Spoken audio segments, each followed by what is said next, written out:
तो पिछले एपिसोड में हमने देखा कि यांजी अपने सेक्ट के बारे में जिंगचन को बता रही होती है। इस एपिसोड की स्टार्टिंग में स्नो गिरना स्टार्ट हो जाती है। यांजी कहती है हमारा सेक्ट पहला था जिसने सीक्रेट रियलम को डिस्कवर किया था, लेकिन दूसरे सेक्ट ने भी इसके एग्जिस्टेंस के बारे में सीख लिया और फिर भी वो सीक्रेट रियलम नहीं ओपन हुआ, इसीलिए उन्होंने जल्दबाजी नहीं की। जिंगचन कहता है क्या एम्प्रेस में तुम रुचि रखती हो, जिस पर यांजी खुश होते हुए कहती है हाँ, मैं उन्हें अपना आइडल मानती हूँ। मैंने सुना है कि उन्होंने 10,000 साल पहले जमीन से एंटायर कंट्री को बना दिया, लेकिन एक बड़ी वॉर के बाद वो डिसअपियर हो गईं। अगर कोई उस क्रिएशन हेवन एंड अर्थ को पाने की कैपेबल है तो वो क्वीन के फेवर को इनहेरिट कर सकता है, साथ ही वो 9 होली लैंड को भी कंट्रोल कर सकता है। आज तीनों डिवाइन सेक्ट ने अपने आउटर डिसेबल को बाहर भेज दिया है। ये ऑरा फ्लक्चुएशन का पीक मोमेंट है। अगर सब कुछ ठीक रहा तो वो सीक्रेट रियलम आज ही ओपन हो जाएगा। फिर वो जिंगचन की तरफ देखती है और उसे आंख मारते हुए कहती है लेकिन किसी को भी उस सीक्रेट रियलम के अंदर बाहर नहीं आने दिया जाता। जिंगचन कहता है तुम्हें देखकर ऐसा लगता है कि तुमने कोई रास्ता निकाल लिया है अंदर जाने का, जिस पर यांजी कहती है हमारे पास अंदर जाने का एक तरीका है।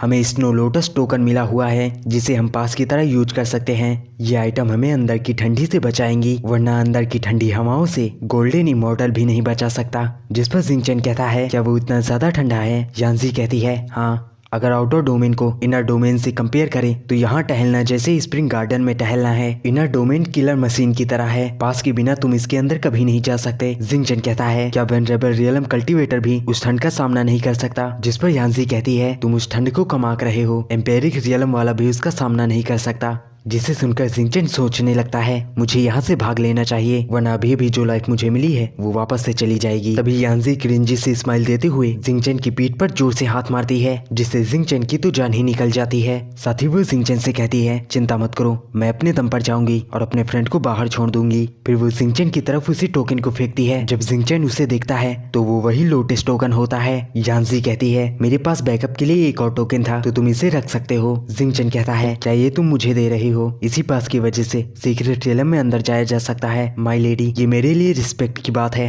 मुझे यकीन है अंदर कोई ऐसा ट्रेजर है जिसके लिए सभी वॉर करने के लिए तैयार हैं। आप अपने साथी डिसेबल को ये टोकन क्यों नहीं दे देती। जिस पर यांजी कहती है तुम मुझे परेशान कर लोगे, मेरा शुक्रिया करो कि मैंने इसे तुम्हें दिया है और बकबक करना बंद करो। मैं हमेशा फ्लो के साथ चलती हूँ और मेरे फ्रेंड्स है, मैं उनके साथ चाहे कुछ भी करूँ और ऐसा नहीं है कि तुम मेरी मदद नहीं कर सकते। जिंगचन कहता है क्या फ्रेंड। जिस पर यांजी कहती है क्या मैंने कुछ गलत बोल दिया। जिंगचन कहता है मैं समझ गया। साथ ही वो खुश होने लगता है और आगे कहता है फ्रेंड, मैंने इस शब्द को बहुत लंबे समय के बाद सुना है। यांजी कहती है ये क्या बड़बड़ा रहे हो। जिंगचन कहता है लेडी यांजी, मुझ पर भरोसा करने के लिए थैंक यू। साथ ही वो सीरियस होते हुए क्रिंजी से स्माइल देता है और कहता है मैं कसम खाता हूँ कि मैं इस टोकन को बर्बाद नहीं होने दूंगा। मैंने इस टोकन को एक्सेप्ट कर लिया है, अब मैं आपकी तरफ हूँ। मैं उस ट्रेजर को हासिल करने के लिए और आपके क्लैन को फिर से राइज करने के लिए अपनी पूरी कोशिश करूंगा। जिंगचन का ये लुक देख के यांजी डर जाती है, साथ ही वो शर्मा भी रही होती है और कहती है ऐसा सीरियस सा लुक देना बंद करो। अगर अगली बार तुम ऐसा सीरियस सा लुक देने वाले हो तो मुझे पहले ही बता देना। तभी पीछे से युनचन कहता है तुम सिर्फ सोल फ्यूजन पर हो, तुम हमारी क्या ही मदद करोगे,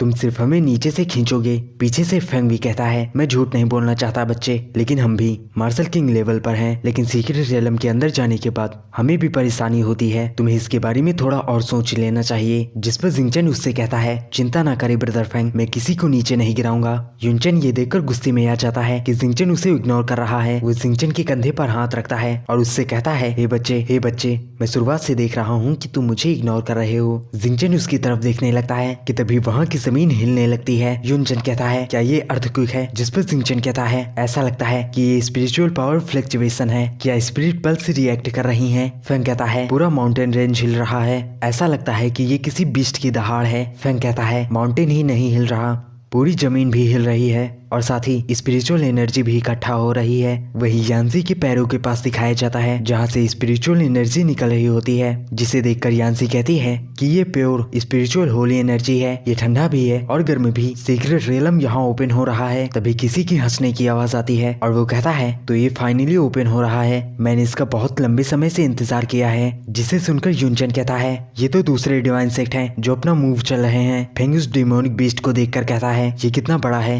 हमें से कोई भी इतना कैपेबल नहीं है जो यहाँ से भाग सकता है। साथ ही वो दोनों ही सामने देखकर हैरान हो जाते हैं और कहते हैं ये नामुमकिन है, क्या दूसरे सेक्ट ने अपने इनर डिसेबल को भेजा है। फिर सामने दिखाया जाता है जहाँ थंडर क्लाउड का इनर डिसेबल लिन यू और कोर डिसेबल लिंग होता है, जिसे देखकर यांजी डर जाती है और कहती है लगता है अब खाली हाथ ही जाना पड़ेगा, अब यहाँ से हम एक टुकड़ा भी नहीं ले जा सकते। जिस पर जिंगचन कहता है क्यों, क्या इनर डिसेबल आउटर डिसेबल से ज्यादा पावरफुल होते हैं। यांजी कहती है हम तो उनके लेवल के आसपास भी नहीं है और वो इनर डिसेबल लिन यू उसको डिसेबल लिन का मुकाबला भी नहीं कर सकता। जिसे सुनकर जिंगचन सोचने लगता है कि ये मुझे समझ में आता है, इन लोगों ने अपने इम्पोर्टेंट मिशन पर अपने सबसे अच्छे डिसेबल को भेजा है, इससे तो स्नो डिवाइन सेक्ट नुकसान में है। साथ ही सीक्रेट रियलम के अंदर जाने के पहले उन लोगों के बारे में जानने का ये सबसे अच्छा समय है और वो लोग अपने एरोगेंस से ही अपना एडवांटेज गवा देंगे। तभी वो इनर डिसेबल लिन यू कहता है क्या स्नो डिवाइन सेक्ट इतना नीचे गिर गया है कि उसने अपने सबसे बेकार डिसेबल्स को भेजा है। ये कहकर वो जोर जोर से हंसने लगता है। यांजी चिल्लाते हुए कहती है तीनों सेक्ट ने तो अपने आउटर डिसेबल को भेजने के लिए एग्री किया था, क्या तुम अपने लाइनेज के बारे में चिंता नहीं करते। दूसरे सेक्ट इस चांस का यूज करेंगे और तुम्हारी मेन लाइनेज पर अटैक कर देंगे। जिस पर कोर डिसेबल लिंक कहता है हमारा सेक्ट मेन लाइनेज की चिंता नहीं करता है, जैसे तुम सभी हर बार अपने आउटर डिसेबल को भेजते हो। ये एग्रीमेंट सिर्फ कमजोरों के लिए है ताकि वो हमें पकड़ न सके। छोटी लड़की क्या तुम ये जानती हो कि तुम्हारा स्नो डिवाइन सेक्ट इतना कमजोर क्यों है, क्योंकि तुम सभी बहुत ही भोले हो। स्ट्रॉन्ग हमेशा वही करते हैं जो वो चाहते हैं, ये कमजोर लोगों की निशानी है हमेशा रूल से चिपके रहने की।